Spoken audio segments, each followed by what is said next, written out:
মুর্শিদাবাদের সাসপেন্ডেড তৃণমূল বিধায়ক হুমায়ুন কবির বাবরি মসজিদের ভিত্তিপ্রস্তর স্থাপন করতে মসজিদ বিতর্কে তাকে সাসপেন্ড করেছে দল। আইন শৃঙ্খলা অবনতির আশঙ্কা রাখতে পারে। কেন হুমায়ুনের বিরুদ্ধে কোনো আইনি পদক্ষেপ নেওয়া হচ্ছে?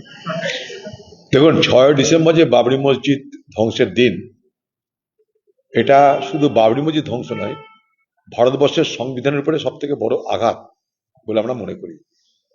কংগ্রেস পার্টি তাই প্রথম দিন থেকেই এই ঘটনার বিরোধিতা শুধু নয়, উত্তরপ্রদেশ সরকারকে সেই সময় আমরা ভঙ্গ করে দিয়েছিলাম, রাষ্ট্রপতি শাসন জারি করার পক্ষে ছিলাম।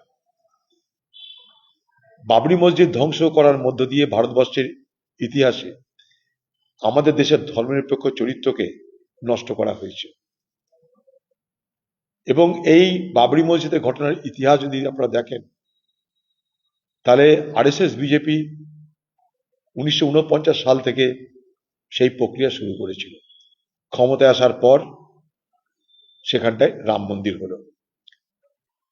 সুপ্রিম কোর্ট তার বিচারে মুসলমানদের জন্য আলাদা জায়গা করে দিল। অর্থাৎ বাবরি মসজিদ রাম মন্দিরের যে বিতর্ক, সেটা আমাদের আলোচনা থেকে প্রায় হারিয়ে যাচ্ছিল। মানে মানুষ মেনে নিয়েছিল, হিন্দু এবং মুসলমান সবাই তারা মেনে নিয়েছিল। আর যে রাম মন্দির নির্মাণকে নিয়ে বিজেপি পার্টি ভারতবর্ষে লোকসভা নির্বাচন লড়েছিল, সেই লোকসভা নির্বাচনে অযোধ্যাতেই বিজেপি পার্টির পরাজয় হয়েছিল।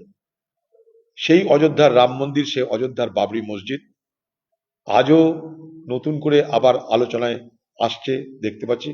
কমসে কম মুর্শিদাবাদে তা তো আলোচনায় আসছে। এটার নিয়ে আমাদের কোনো বক্তব্য নেই, কারণ এগুলো সব তৃণমূল পার্টির ক্রিয়েশন।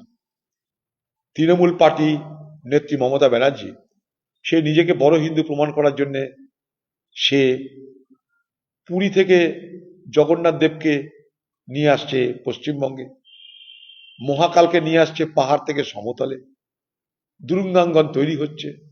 পথ দেখিয়েছে মমতা ব্যানার্জি, আর তার দলের এমএলএ সেই পথ অনুসরণ করে সেও বলছে যদি পুরী থেকে মন্দির নিয়ে আসা যায় দীঘার তটে, তাহলে আবার বাবরি মসজিদই বা কেন নিয়ে আসা যাবে না? কিছু বলার নাই, হাইকোর্ট বলেছে রাজ্যের দায়িত্ব। যা কিছু দেখছেন সব ক্রিয়েশন, যা সৃষ্টি করেছে কিন্তু মমতা ব্যানার্জি। অর্থাৎ মমতা ব্যানার্জির রাজনৈতিক ভাবনার গর্ভে আজকে এই ভাবনাকে লালিত পালিত হতে আমরা দেখেছি। আমি শুধু একটাই দাবি করব মুর্শিদাবাদের মানুষ, বাংলার মানুষের কাছে, দাবি, আবেদন, অনুরোধ সবই করব।